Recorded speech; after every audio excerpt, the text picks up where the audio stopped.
Tina, you were there at City Hall today speaking to a lot of councillors. What was the reaction there?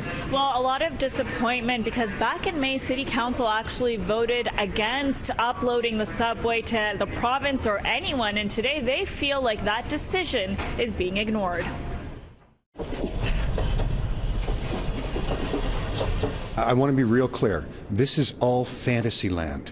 This uploading the TTC doesn't get anything built. I do apologize, but stand clear of the doors. Instead of trying to solve the transit problem, Doug Ford is doing exactly what his brother did when he was mayor and wasting time. Can you see any advantages to doing this?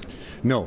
What this will do is stop us from doing anything to actually improve transit for the entire time Doug Ford is premier. Attention customers. Line 1 has delays of up to 15 minutes. I'm shocked to see that it's actually signed and signed so quickly. This is about a Ford administration bullying the city once again, just like they did with Bill 5 during the summer when they slashed the size of council, and just as they're doing with broad-based, wide-sweeping legislation that does not involve the voices of Ontarians.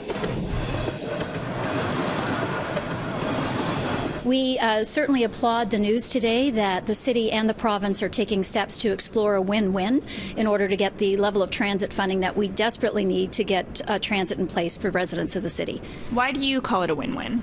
Well, because the province has much more fiscal capacity to get the funding deployed to make this happen. The city has a brilliant transit network strategy but hasn't had the fiscal capacity to get it built. Hopefully we won't have our system torn apart. The right hand always knew what the left hand was doing. Once we start somebody else building and doing other things in the subway line, the right hand stops knowing what the left hand's doing. This isn't great for customers.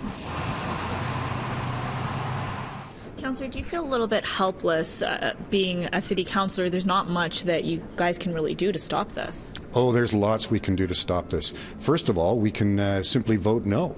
But in the end, can't the province do whatever they want? No, the province can't do whatever they want. There are two reasons they can't do it. First of all, Torontonians won't stand for this. The second is just passing a law saying we own the TTC today doesn't give you the actual mechanisms in place to operate the TTC. So we can dig in our heels and make this impossible for him any way we want to. And speaking to reporters today, the mayor did say it is an outdated concept that the provincial government can do whatever it wants to municipalities. Now ahead at 6:30, we speak with commuters about this decision, plus why one advocacy group says fares will almost certainly go up if the province moves forward with this. We've been telling you throughout the show that the province is a step closer to uploading subways for the City of Toronto. The two levels of government announced a framework for negotiations. What that means for riders, though, is really unclear at this point. Now, the province maintains it will be better because they will have more money to be able to spend on building and maintaining subways. On the city side, though, the downside is they won't have a say over where the subways will be built, and they'll lose control. And it's also like removing an artery from an integrated system with buses as well as streetcars. Now, Tina Yazdani has been working on this story with me today, and you've been talking to riders for their reaction, Tina. Yeah, and commuters are confused about what this will mean. Well, one advocacy group, TTC Riders, says they're almost certain that if this does happen, TTC fares will go up. What do you think of the current subway system? Does it work for you? I just moved here like 3 weeks ago. So far, it's not really that great. No, like, how come? The delays, like whenever it's cold, every weekend line 1 is out. Like, yeah. It's just annoying because we pay for it, right? The reason that the TTC is so overcrowded, so delayed and unaffordable is that the province and the city have not been funding it properly. What are your thoughts on the terms of negotiations for this subway upload? Well, there's two big things missing. The first one is the ability for the City of Toronto to say no, we refuse this plan. It's a bad deal for transit riders in our city. And the second is any concern about affordability. It's not one of the principles, but for us it's our top concern with the province's plan to steal the subway. We think it will mean higher fares, especially on the subway.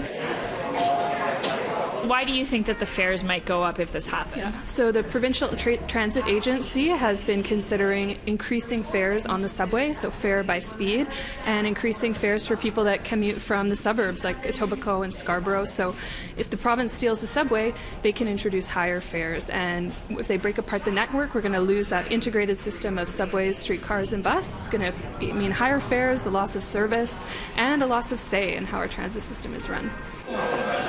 I think it would be a little bit heavy-handed for the province to take over what's basically a city functioning operation. Nor am I sure that the overall province necessarily knows how the dynamics of the city works. Do you see any advantages in terms of them being able to fund some of these bigger projects that we've been waiting for? If the province was serious about making transit more affordable, and it absolutely should be, it should fund it right now. It needs to contribute operations funding to the city and contribute to the expansion projects we need. Some city councillors also expressing disappointment at City Hall today because back in May they actually voted and passed a resolution against any kind of upload. They say that decision is now